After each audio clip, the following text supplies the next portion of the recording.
We used to have clear sky at the end of the garden and your farmers' fields, but now you've got 60-foot high warehouses. Is this one of the worst new buildings in the UK? The Astley warehouses in Greater Manchester, 4 looming structures at the end of residents' gardens.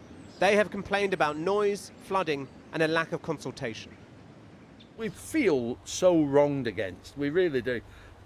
Sense of injustice is massive. It's quite staggering. Wigan Council said an independent audit confirmed that they'd adhered to national planning regulations, and the developers PLP said it delivered this scheme in accordance with that guidance. The scale and speed that they were put up was unbelievable. They deserve an award for the speed they put them up. And the Astley warehouses may now receive a prize, just not the one they want. I don't mind big, but it could be big and good, and this seems to be big and bad. What is wrong with Britain that has sort of got us into this point where we've just allowed these big property developers to roll out this quite unpopular pattern of development? This panel of architectural experts are meeting to decide the winner of the Carbuncle Cup, an annual award run by the Fence magazine to find the worst construction of the past year in the UK. It's not a matter of taste, whether you prefer contemporary buildings or traditional buildings. It's about whether these buildings have been designed and created to maximise profit without any sort of consideration to how they affect their residents. What do you think the point of the Carbuncle Cup is?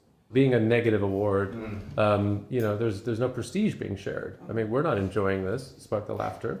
Like, these things shouldn't exist. And why do they exist then? Failures in the planning system, and I think in the kind of economic model.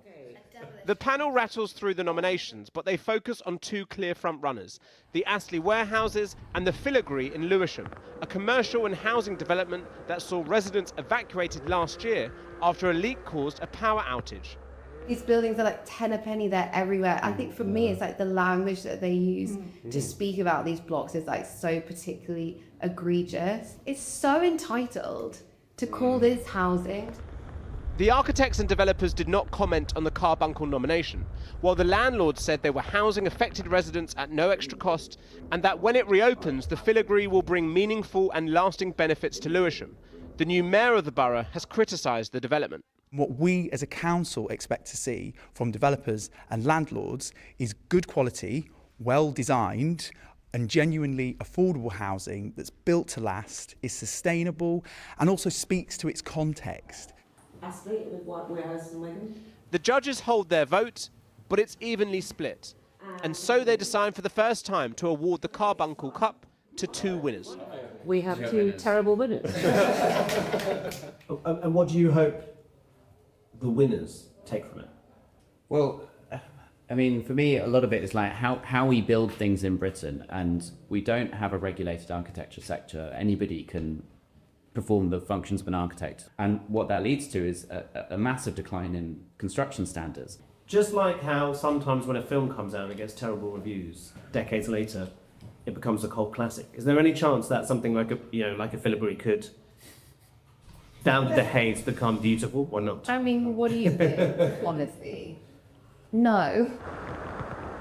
The panel says the winners of this year's Carbuncle Cup are a warning. Do we want warehouses or data centres like these in our back gardens? And do we want identical high-rises as the government tries to build more than 1 million homes by the end of this parliament?